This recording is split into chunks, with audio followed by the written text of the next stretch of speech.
Mr. Braunbek, first thank you and welcome to Kosovo. Thank you. It's a pleasure to be here.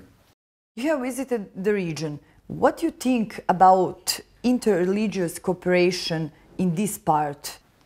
I think it's improving.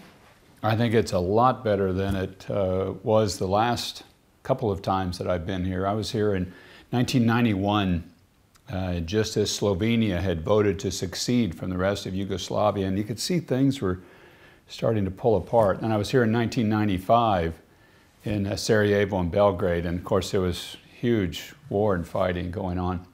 Well, now people are talking about, okay, how do we interact with each other? How do we live together? And so it's on a much better trajectory, but it's still fragile.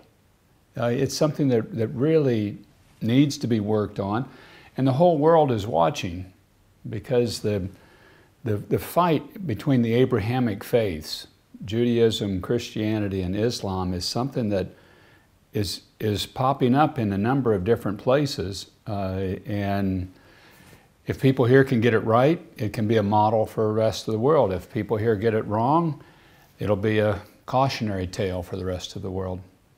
How Kosovo does look like in your eyes in this issue?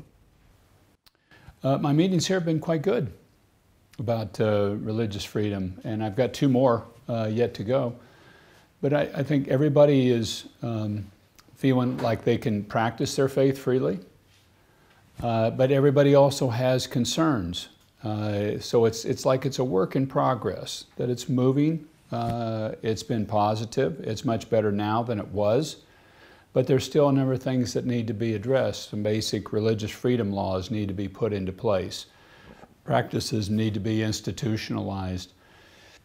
And at some point in time, there needs to be a really full-scale discussion of reconciliation, of how do we reconcile some of the terrible things that have happened in the past, because you can't just paper over those things. At some point in time, they need to be addressed.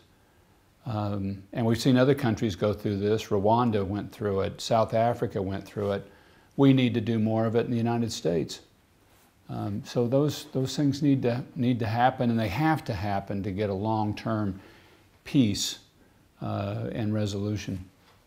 In Tirana, you will participate at one conference. The name of conference is Religion as an Instrument of Peace.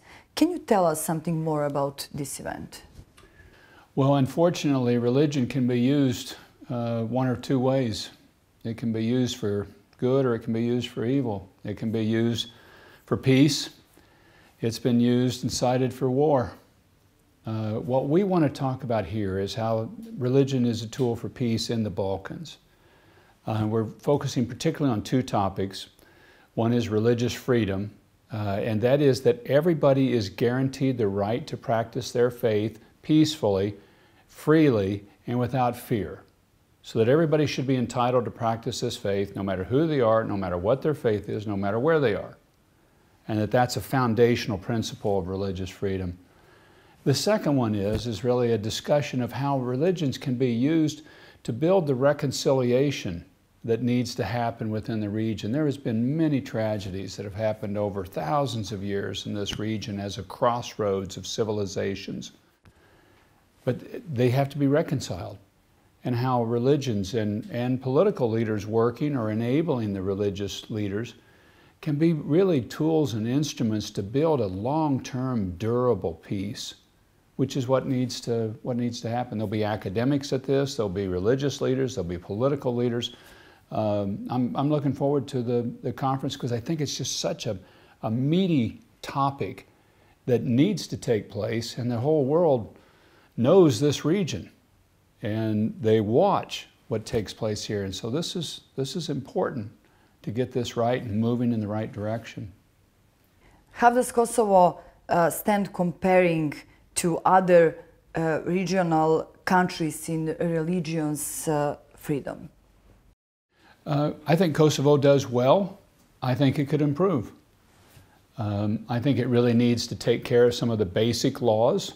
It needs to be able to have religious institutions, need to be able to register and build buildings and have cemeteries. majority and minority faiths. You've got to guarantee it for everybody. I think it really could stand to work a lot more and closer with the religious communities on what do they need to be able to practice their faith freely. On the other hand, the religious communities that I've met with are able to practice their faith. They are generally pretty free of reprisals.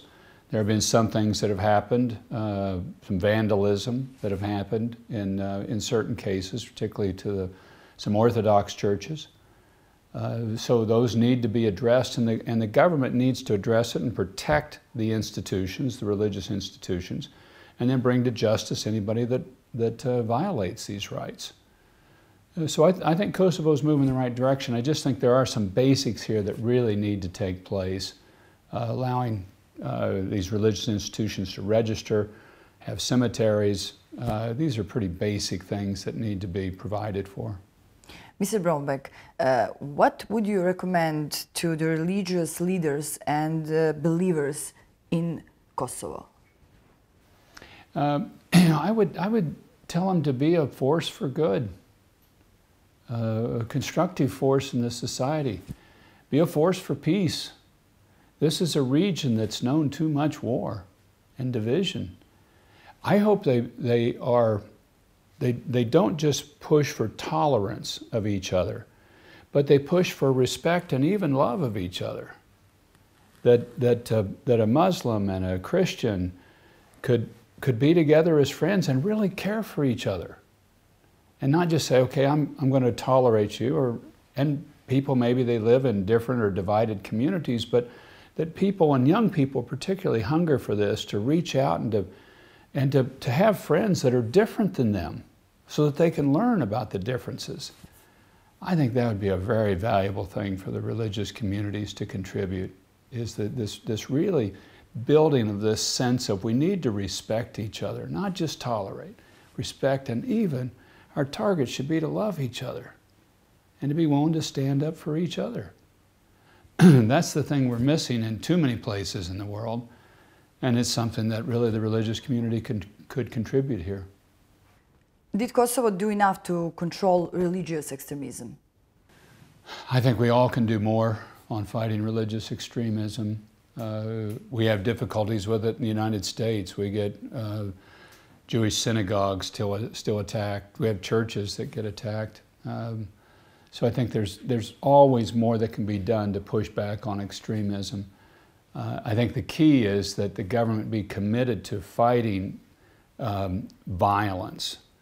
And if somebody's violated, if their rights are violated because of their faith, that the government needs to be very clear in prosecuting the individuals that do the wrong, and that there is a restitution that takes place, that there is justice at the other end of it.